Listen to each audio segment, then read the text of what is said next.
We got to Trinidad, we looked at the watercolor, it was very muddy, the lake was rising quickly, we knew that. And so it occurred to me that, okay, what we probably ought to do first thing is go sniff out inlets. We always talk about inlets, outlets, boat ramps, and dams. Well, there was no activity on the boat ramp at all. We didn't fish there, but there was just no activity. We didn't mark any fish. We ruled that right out. The next thing was inlets, okay? So let's run to the inlet. So I got the Lowrance unit, I pulled up the base map, and the base map will show you any full-time creeks that run into a reservoir. That's standard on the US maps that come with the good Lowrance units. And I noticed that there was about 3 bays on the lake that had natural creeks that would run into them. Not the main inlet of the reservoir, but natural creeks that would run into those, plus a little smaller reservoir up on a hill above it that was draining into there. First thing we did was go check the main inlet. It was blasting mud and yucky. We didn't even fish in there at all. It looked like coffee running down and had a ton of mud in it. The second one we went to was a waterfall scenario. We did decide to go ahead and drop a bait in there and see what would happen. And I fished around there for a few minutes and caught a couple of fish. That didn't take us very long. I don't have any idea what we've hooked. There we go. That's what we came to catch, guys. We started fishing right here. That's about my 10th cast on a lake I've never seen. Come here, buddy. Come here. And we got one just like that, and that's what this lake's famous for right there, guys. Perfect little walleye, and there's tons of those supposedly in here. You can see the watercolor is totally dark. There it is, the 3-inch Gulp minnow. We show it to you all the time, guys. Real bright color. We'll get him put back. Good luck. Mwah! Right off the bat. But then I knew, okay, well now there are certainly some fish relating to the moving water. This particular moving water isn't maybe the best choice. So the third one that showed up on the graph was a little flat bay. It looks like a flat bay based on the contour lines.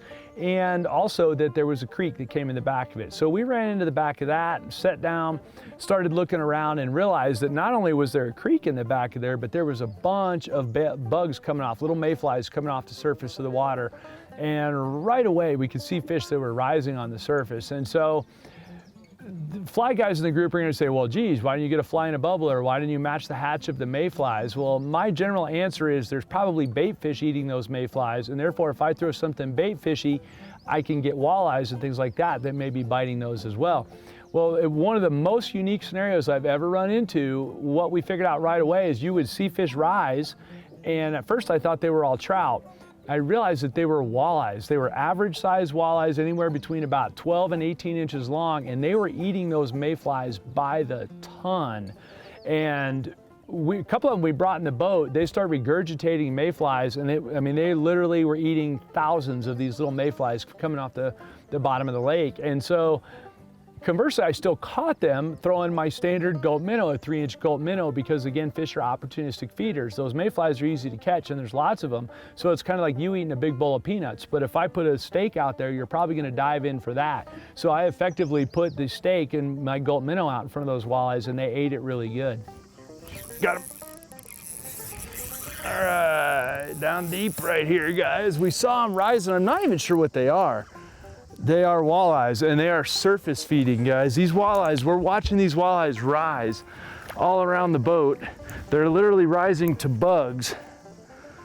And there you go, guys. They're eating that Gulp minnow right there. That's 3 casts, 2 fish. Another one here at Trinidad.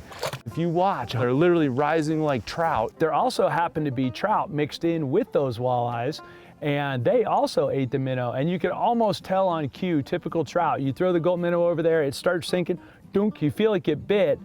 Don't set the hook, just lift up on it and hold it for a minute, boom, they'll come back and eat it. Trout love to taste something, they bump it, get a taste, and then spin back around and eat it because it's made out of Gulp. There's one, I heard him. Where is he? There he is right there, I saw him, okay? Wait till he comes up again. Here he is right there.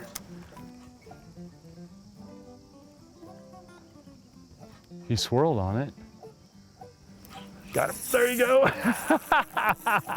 Oh, but I don't know if that one is it is a rainbow. So we got rainbows and walleyes feeding together now. Look at that, dude. I saw him rise right there through that. Oh, easy, buddy. We're gonna net him. We're gonna net that guy right there. Oh, and since we're gonna be quick about getting this guy put back, we'll get him unhooked right now, but look at that. Beautiful. Get. Ding!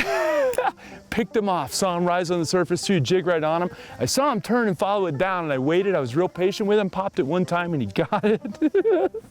3-inch Gulp minnow, paying the bills, guys. We just been fishing a few minutes. We stopped at the waterfall, then we came down right over here again because we got a creek inlet, and bam, there we go.